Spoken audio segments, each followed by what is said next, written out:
Good morning, Codger Biker here, and today I'm counting down 30 things I've learnt about the KTM 790 Adventure.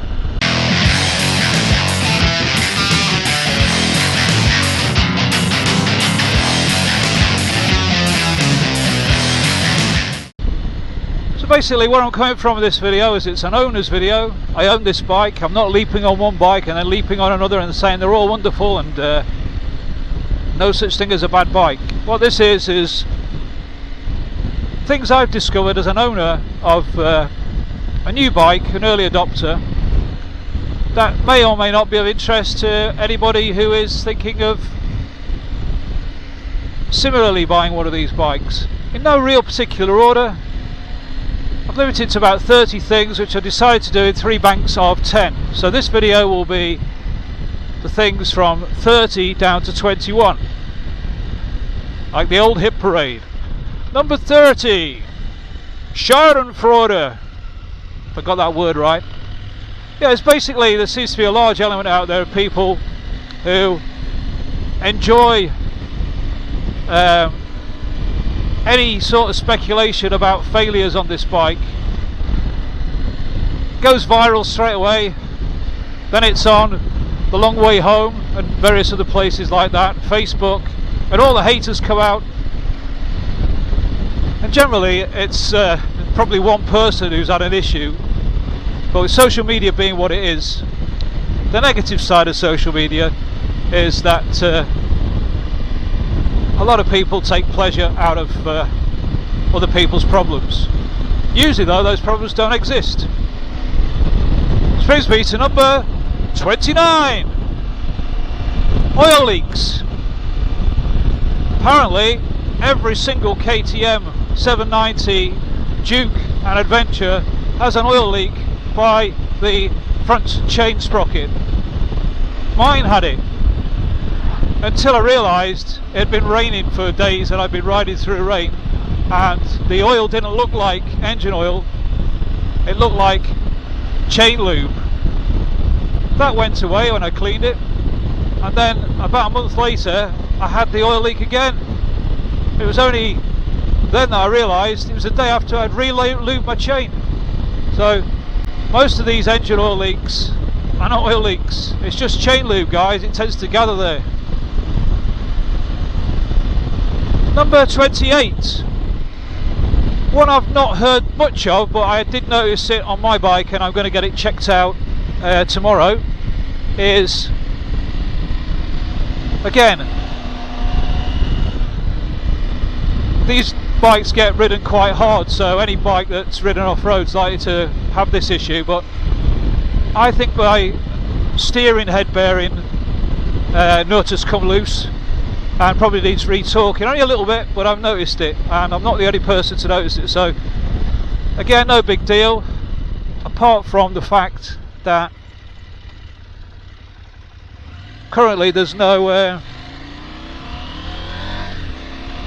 centre stand on this bike, so makes little jobs like that a little bit trickier, as I'll mention further down.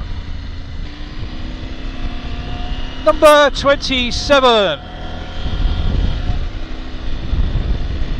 Oh yes, this is a problem that I have come across, and I think it's going to be something that's very common on newer bikes, and I'm guessing some people won't even have noticed.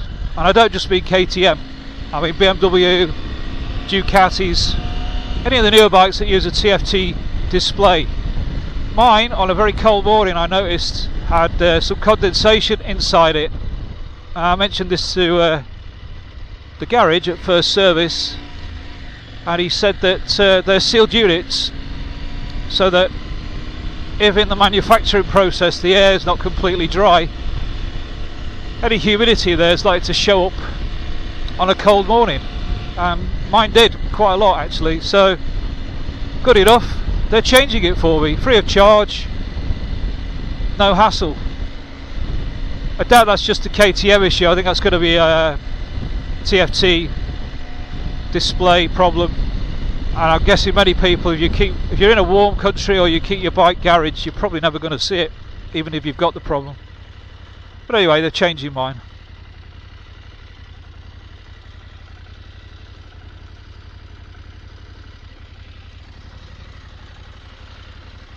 Number 26, and that is this panel that's missing from the front of the bike here, which lets all crud in if you're off-road. Now I do have a panel that screws in there, it takes me 2 or 3 minutes to put on, which will keep the crud out. Why isn't that on all the time, you might ask? Well, it's because the horn is here, and I suspect if you block that horn off, your bike's probably not legal. So why they put the horn there, I don't know. I do believe you can fit a much louder horn that goes straight onto the bracket, the manufacturer of which, Sound Bomb. I've not tried that, but even so it'd be covered over, so I'm not sure whether legally the horn has to be exposed in some countries. So I don't ride it on road with the panel in. If I go green lane in, I put the panel back in.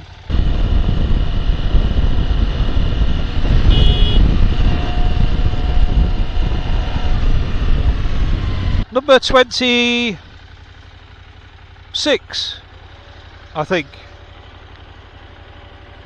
That's to do with getting the back end up. There's no centre stand on these bikes, and so I've fitted bobbins and I use a paddock stand to lift the back end.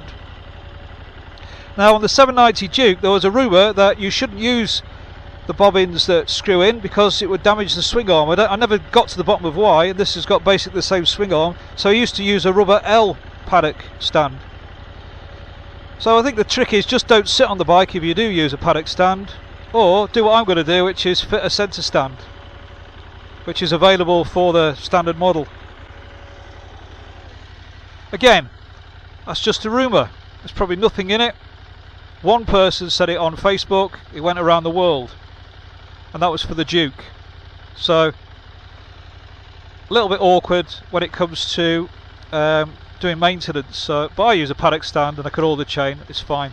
I oiled the chain yesterday, so I wonder whether I've got any chain lube running down the engine yet. Oh yes, look, I can see some chain lube. It's not an oil leak, folks, stay calm. Just Codger went a bit mad with the spray. It whizzes round, it collects in here and it runs down the engine. So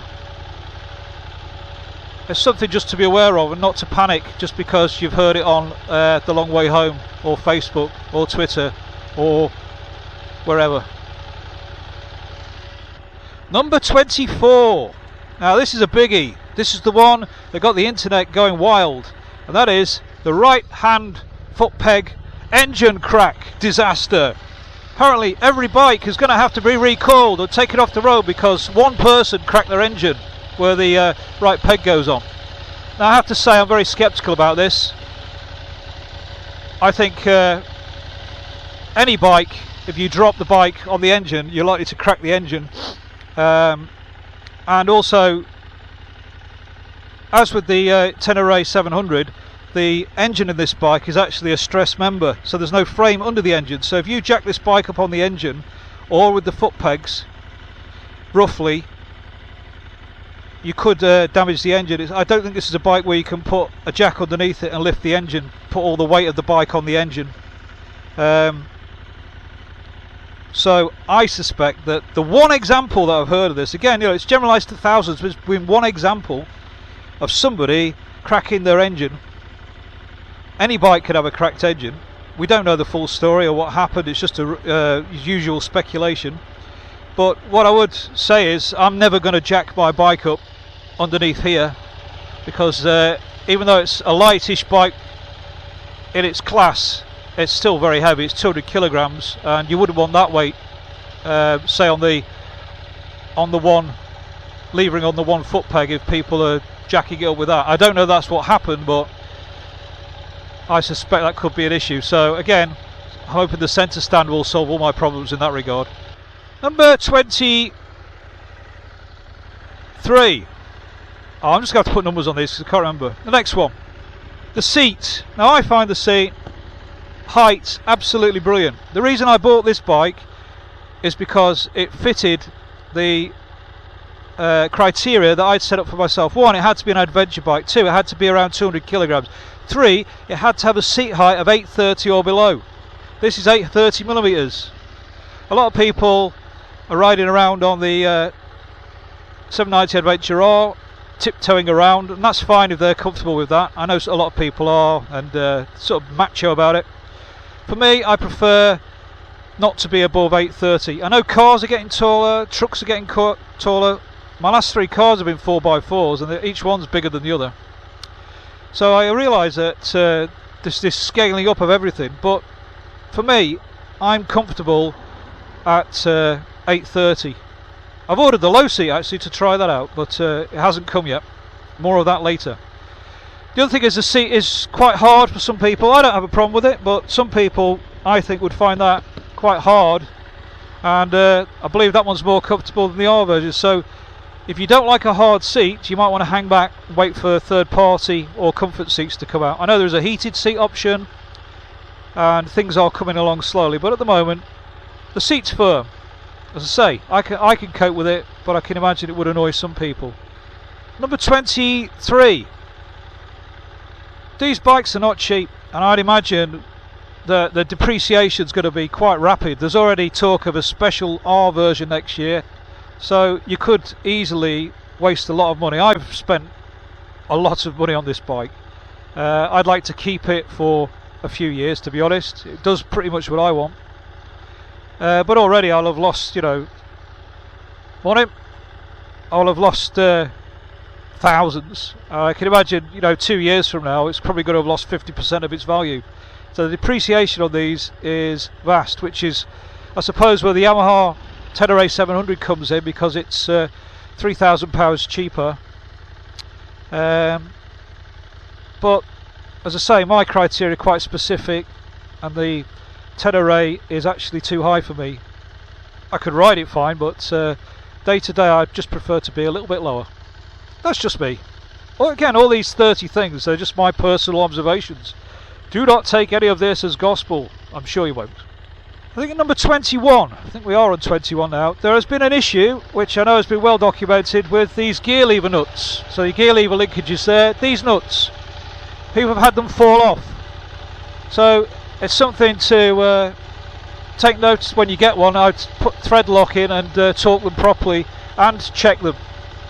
How common it is, I don't know. I've not had any problems, but again, the internet, word has gone around that it's an issue, so it's something you need to be aware of. Even when you just get the bike, I just make sure that these two in particular, which are the gear lever rod, are tightened up and probably thread locked. I've just tightened mine up. I check them regularly. So that's my first 10 observations in my countdown of 30. I hope that's been of some help to you if you're considering this bike or you're interested in it. I think those will get more positive as we go along, so I've really hit the negatives early on, just so you're aware of them. Just remember, when I studied philosophy, we were told never, ever, ever to generalise from one example. As far as I know, there's been one example of a cracked engine. That doesn't mean every other engine in the world's cracked. It might just mean that somebody has not handled the machine properly. Who knows? There's a lot of DIY mechanics out there, and of course I'm one of them, so I wouldn't jack this engine up, that's all I'm saying. Or even the bike. Anyway, have a good day. Codger Biker is out. See you tomorrow.